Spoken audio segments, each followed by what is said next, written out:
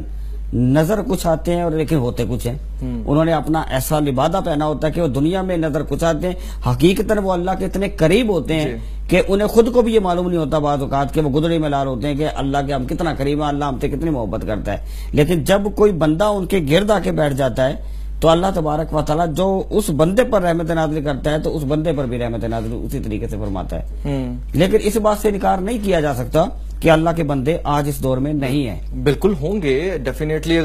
کائنات اور دنیا قائم کیوں ہیں؟ اگر اللہ کے نیک بندے نہ ہو تو پھر قیامت نہ برپا ہو جائے۔ اچھا، ایک بڑا بنیادی سی بات، کیونکہ قیام پاکستان کے حوالے سے میں سوال کرنا چاہوں گا۔ پاکستان کا قیام اللہ تعالیٰ نے بہت بڑی ہمیں رحمت دی کہ آج ہم ایک آزاد ملک کے اندر اپنی سانسیں لے رہے ہیں، اور اللہ تعالیٰ ہمیں توفیق دے کہ ہم اس کی قدر کر سکیں۔ پیر سید جماعت علی شاہ صاحب کا ذکر میں خاص طور پہ کرنا چاہوں گا کہ قیام پاکستان میں ان کا کیا کردار تھا؟ دیکھیں جی، اللہ تعالیٰ کے یہ ایسے برگزیدہ بندے تھے اور اتنے بڑے اولیاء تھے کہ قائد اعظم نے ان کا ادب کیا، اور اس دور کے اندر انہوں نے مسلم لیگ کا ساتھ دیا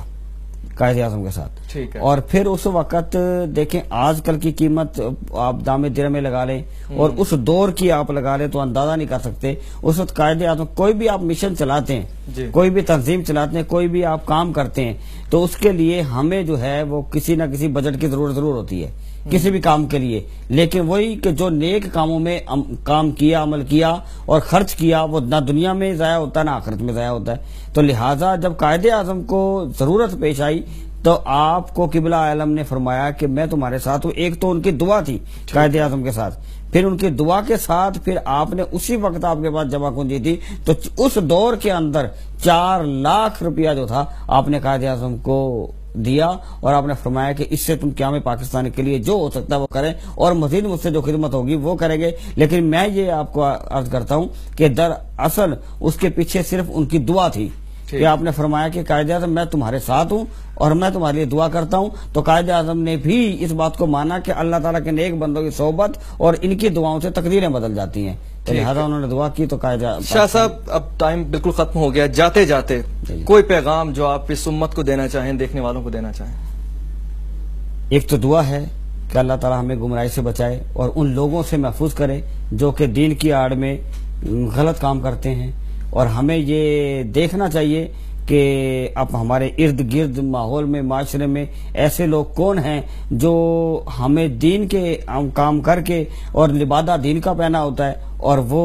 ہم سے جو ہے وہ غلط کاریاں کرواتے ہیں۔ تو اس لیے ایک تو وہ بھی گناہ کے مرتکب ہیں، ایک ہمیں بھی پہچان نہیں ہوتی، لہٰذا ہمیں اٹھنا چاہیے، تلاش کرنا چاہیے وہ لوگ، ان کی مجالس میں، ان کے اجتماعات میں جانا چاہیے جہاں پر فقط اللہ اور اللہ کے رسول کی بات ہوتی ہے۔ بہت شکریہ آپ کا پیر سید ضمیر حسین شاہ گیلانی نقشبندی۔